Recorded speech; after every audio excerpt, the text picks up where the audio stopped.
Okay, today let's look at how is the argument passing in Rust. So for argument passing, we need std args. So let's go to that module env. Yeah, env. We have args os, joint path error, split path was, an iterator over a snapshot of environment variables. That's what was. But today we are going to talk about args. So arg is something when we pass a parameter to the program that will be passed inside to the main from the command line. So that's what args. So and it's an iterator over the arguments of a process, yielding a string value from each argument. So let's come back to this sample program, and I have main here, and I'm just returning a result unit type, and here a box time standard error. It's a dynamic trait, error trait, standard error trait, and it's boxed. So any errors can be captured in that. So with that, the next statement is I'm declaring an args variable where env args dot collect. So it's basically collecting all the arguments passed to this program through command line, and it's just printing it. So let's see what happens when we run this.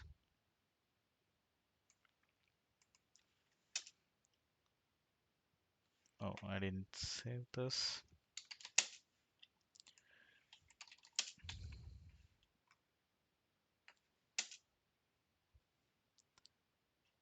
Could not generate std error. Oh, okay, expect and okay. Yeah, unit type okay from here. Compiling it, and you can see we received a vector. First argument is that executable itself, the program executable itself, and second one is what we pass to the through the command line. So if you see that, yeah, this is what we passed. So that's what displayed here, and we want to create a path variable.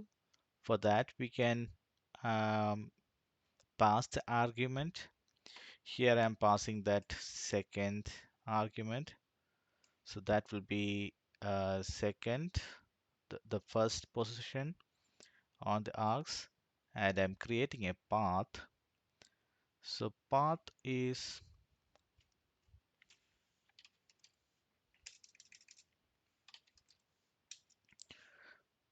let's go to the path module. So cross-platform path manipulation. So you can give strings that will be converted to a path, and that can be passed to file open basically. So path can be passed to components by iterating over the structure returned by the components method on path. So you can do a lot of, if you have created a path variable, you can do parent and file stem. A lot of things can be done with this path variable, I mean path module. So we have created a path variable from the path argument we received, and we are opening a file with that path. If this is basically, we are trying to open the main.rs itself, and any file reading, it's better to have the buff reader.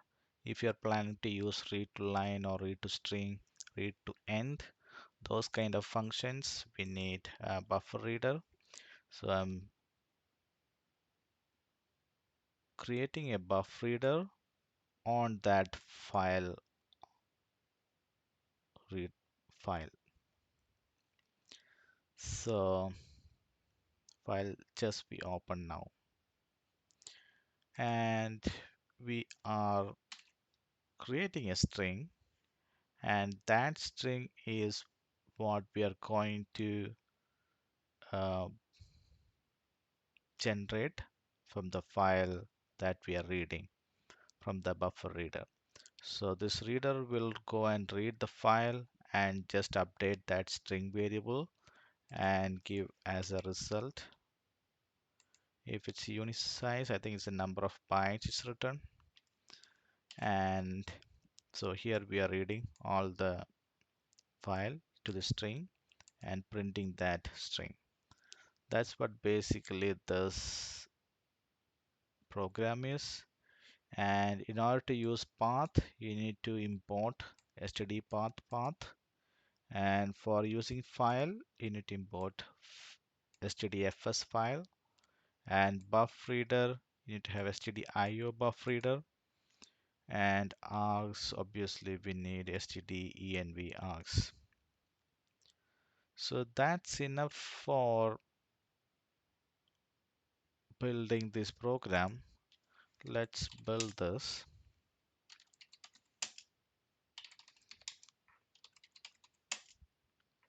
Yeah, it's built, successful. And if you simply run, you're not passing any parameter, but it's, yeah, it didn't read. Oh, basically second parameter was not there, so it's just ignored it.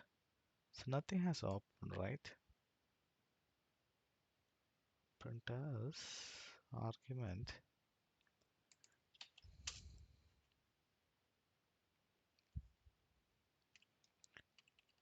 Let me see what it is printing here.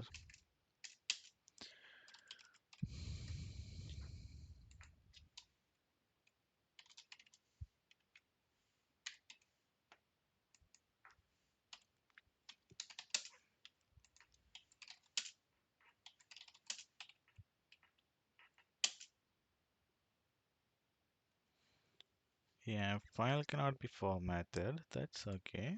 We can format it like this.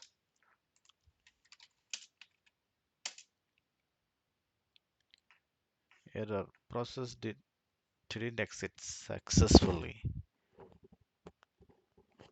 Environment variable to display a price. Yeah, that's what I thought. Oh, didn't end successfully? How can you say that? Oh, here. When it's printing itself.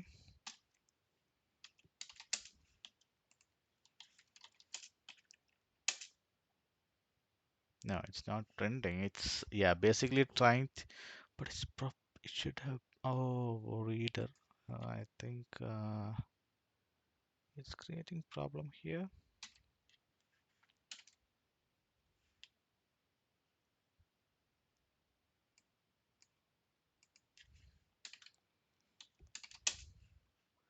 I want this to crash.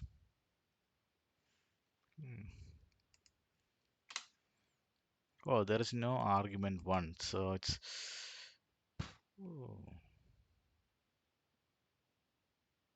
yeah, that's true.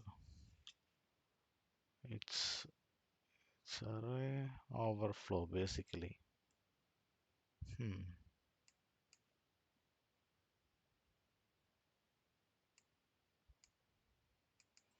I'm trying to access an array.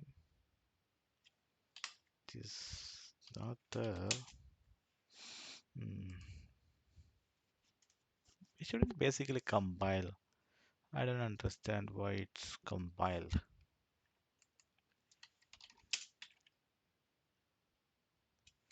Build. It's building. That's not good.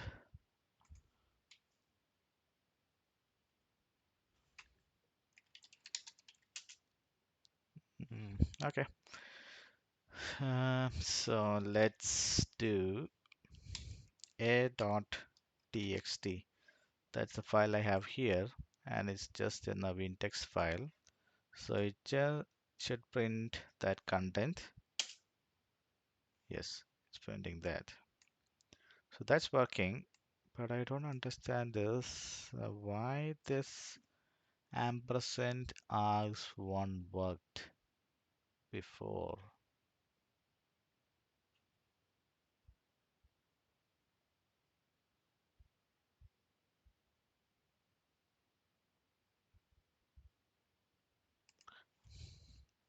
And index I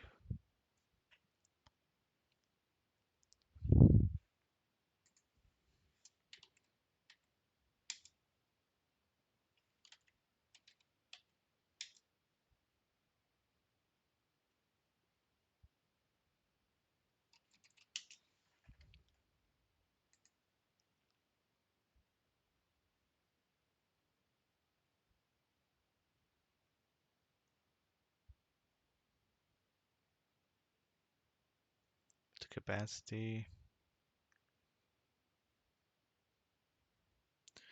Vector allows access to values by index because implement index trait as an example will be more explicit.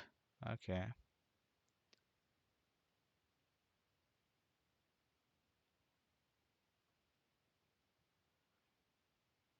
Hmm.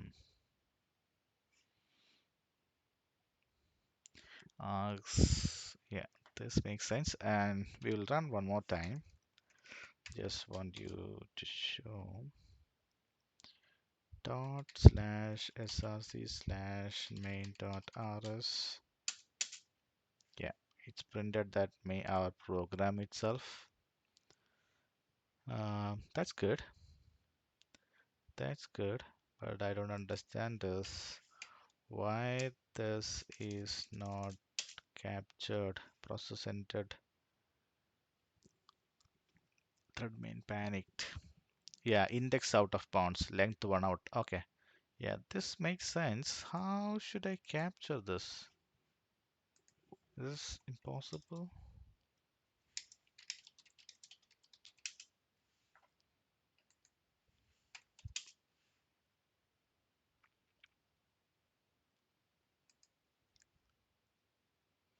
Yeah, vector string. Yeah, here.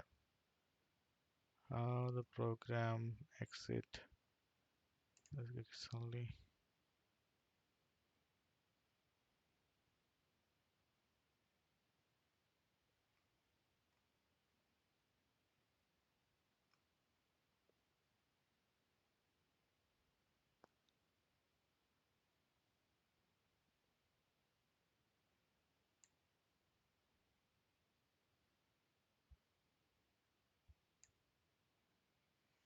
Is it because I hard coded this? Okay, maybe. Hmm.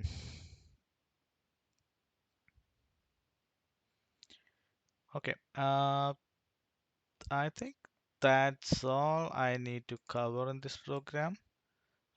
It's a basic simple program, but uh,